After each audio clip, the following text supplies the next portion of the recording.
I know people don't like the film, but the overall look, they f***ing killed it. Okay, look how cool it is with like the sliminess. It's not. You'll see with like one of the later ones how McFarlane has made them kind of look, you know, gunky. Like I know he did Venom, okay, but like gunky and Venom-esque. So this is the movie looking one. I'll bring it closer in a minute, but I think I'll try and just go through the articulation first. So the head rotates. It's a bit stiff, so be careful if you find figures like this, because I've seen some of them snap. But the head rotates 360. Doesn't go up and down again. A lot of them won't, because they've got 5-ish points of articulation. So this arm rotates 360, but it's a bit tight. Arm rotates at the elbow as well, so not quite 90 degrees. I think one of them definitely does 90.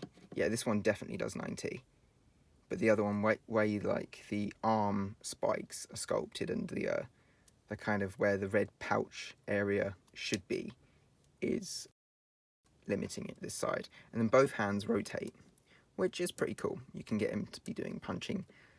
A lot of these ones do look cooler just being static, I'll be honest. But yeah, and then this hand rotates as well. Also, these ones are a bit sharper, just to, you know, talk about it a little bit. And then the legs move forward, but at a slant. A lot of them will, because it's kind of, they're pre-posed to look a certain way. You can get it back quite well. That's pretty cool. And he's, you know, he's supposed to be a martial artist and everything. And then his knee bends, but bends inwards. That is the only... Like I said, I'm just going through like my collection, how much I enjoy them. But for other collectors, it's kind of a big no-no. So this one bends inwards, and that's it. Like they haven't got any boot cuts or anything like that, or thigh cuts. They do later on, but they're a bit clunky, I will show you. And then, oh, and also peg holes at the bottom of the feet, which is good. Balance-wise, this one's solid. Let's get into the overall look and different aesthetic parts I really enjoy with the figure. I really like kind of the eye shape. You'll see a lot of like, it's very consistent in a lot of the designs of Spawn. He's got kind of battle axe eyes, which a lot of his axes did look like his eyes, I think, on purpose. Anyway, the head sculpt is amazing, and also there's a scene in the movie where it kind of like gloops up, you know, in like battle pose all together, and it looks very much like that scene where he's in like a graveyard, if you ever watched the film. But yeah, you can see the size. The dry brushing is just, it's just unreal, to be honest with you. I feel like the time period was out. Like, McFarlane did definitely smash it back in the day. He's still doing well, don't get me wrong. I just, you know, I haven't got much into his DC line or anything like that. Yes, so the head is amazing. Okay, I really want to talk about the little kind of skulls on the side. They're not as clear as the other one because it was like a more animated look, but in the film they weren't. They were kind of like little burnt looking gargoyles on the side, so I don't really mind that aesthetic. They don't really pop, and also he doesn't have cape, so it doesn't pop as much. But like these bits here, I've always preferred Spawn to have red, like the red kind of looking corset. I know it's not a corset, it's a bloke, but oh god, I'm gonna get cancelled now. Like, I've always preferred this because it looks more like demonic. Like, if it's all black, he does look too much like Venom, in my opinion. But here, like, you see a lot of it should be red, but it's like burgundy in like the movie, and I like it because it looks kind of like muscle and things like that, like, you know, organic matter, which it is. You know, it's like a gloopy thing from hell that goes all over him. Anyway, yeah, so the corset bit is, and also, by the way, the sculpting is amazing. You can see like a little bone of the sternum, which is really cool. And then like the belt, I'm trying not to swear, is effing cool. People are going to think I'm so weird for saying that. The belt is really cool, and there's a scene where it shoots out, and it does look like it could shoot out.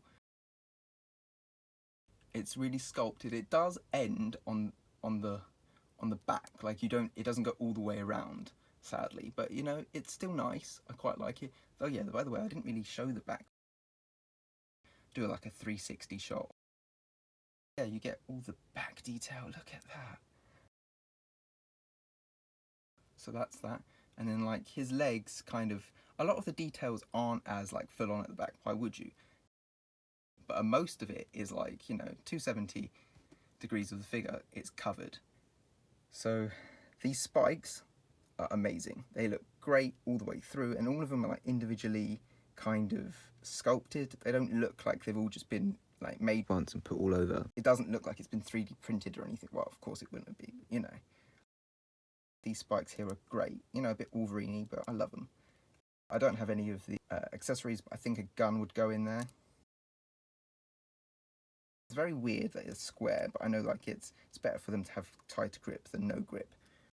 You see all the leg detail. I love this because I know it's a pouch in the comics, but I love this. This is so like, and it looks like steak. I don't know, it sounds weird, but like the way that it's been done, really well done.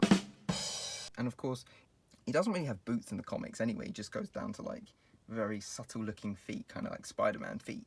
But I like how they've done like the grip on these because they look like, you know, there's just extra bits, scoops left over. And they're not, you know, symmetrical. Really like all these little bits as well.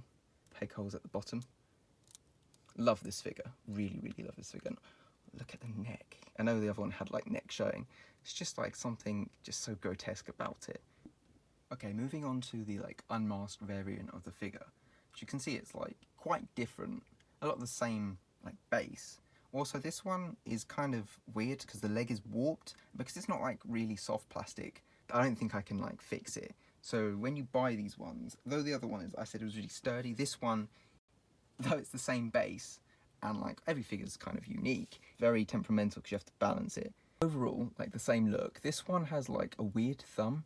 Don't know if you can see that. Let me just bring it closer. It's got like a weird thumb that I think was to do with an accessory. It may not be, it might just be a defect, you know. So an extra variant. Corset area is kind of different on this one. Just looking at the other one closely just to think about it. To be honest with you, I think I prefer the belt on this one. I know the other one's got the chains going up like the comics, and like the chains in the comics, you know, are kind of endless. That's the whole art style, things like that. But I really like how subtle this one is because you can see like it's been painted on top and it kind of blends in like when he's like depowered. Also, the dry brushing on the scars at the side is so much better on this one. And they actually pop, I think, the brushing on top, like the slightly grey on top of the black. It makes every little tendon, every little bit of like detail really pop. The purpley bits on this is, I think, like to my eye, they're for the most part like bang on, but they kind of look different. Like I feel like this one's more subtle with it. It goes all the way down and like he's de-spiked, of course. I didn't notice before, but yeah, there are like little bits of black that peep through on the shoulders, which is pretty cool. You know, it's not like all one colour. Also, the back, I think, looks different. Does it? I think it might. Oh yeah, it's just tailbone, or that this bit here isn't coloured. Same as that one. The only thing that I have a gripe with, I mean, we can look at the face, actually. He's not got any maggots or anything like that, but like, you know, in the film he didn't, and the film was very prosthetically, like, it looked like wax, to be honest with you. But, love the eyes. I love how these ones are like dull and dead, you know, because he's not powered up or anything. But, if you look from the side, it gives a bit of a weird, like his neck, probably because of the head joint, it's quite weird, it goes out. So that's the only thing that you should look out for.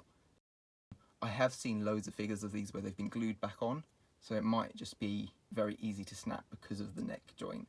But yeah, and also like I don't care about these things. I know a lot of collectors do, but I'm just very happy that I even came across these figures. The articulation for the most part is the same. I can run through them. I know the spikes probably, yeah, even though the spikes aren't there on this one, it still doesn't go to a proper like 90-degree angle. Oh, that's a different detail. I didn't notice that before. It's got like bone sticking out, bone colour, where his hands are. I don't think it's on the other one, of course, because the spike's there. Or maybe it's a slight subtle detail. But apart from that, pretty much the same. And there's also peg holes on the bottom of the feet. So that's my 1997 movie Spawn figures walkthrough. Thank you for tuning in again. Mixing it up a little bit with the next review of a Spawn statue.